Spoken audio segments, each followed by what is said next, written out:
একটি কলমের মূল্য একটি বইয়ের মূল্য অপেক্ষা 7 টাকা কম। উক্ত বই ও কলমের মোট ক্রয় মূল্য 43 টাকা হলে বইটির মূল্য কত? তো এই প্রশ্নটাকে আমরা প্রথমে সংক্ষিপ্ত বা শর্টকাট নিয়মে শিখব বহুনির্বাচনের জন্য, তারপর এটার বেসিক শিখব।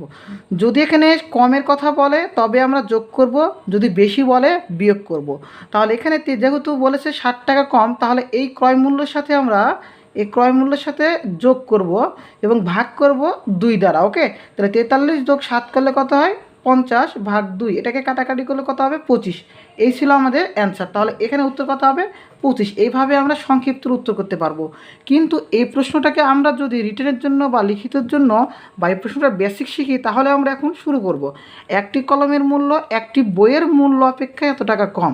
তাহলে এখনও প্রশ্ন, এখানে একটা বইয়ের মূল্য আমরা জানি না, সেটা ধরে নিব। ধরি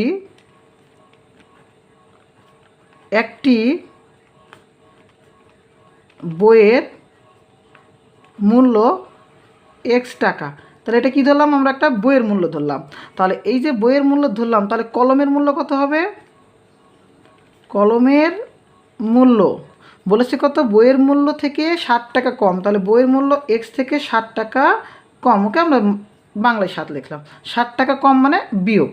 তাহলে বলেছে যে উক্ত বই ও কলমের মোট ক্রয় মূল্য। তাহলে মোট ক্রয় মূল্য কত বলা হয়েছে? 43 টাকা।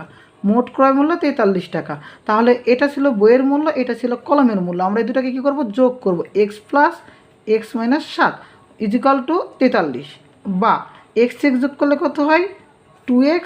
আর এখানে কত আছে? 43 -7 অপরটা কী হবে? +7। তাহলে যোগ করলে কত হবে? 50। অর্থাৎ বা এখানে গুণ আছে, অপোজিটে কী হবে? ভাগ হবে। 50 ভাগ 2, 2 একে 2, 25 দুগুণ 50। উত্তর কত হলো আমাদের? এই যে 25। ওকে, এইভাবে আমরা এই অঙ্কটাকে সমাধান করতে পারবো।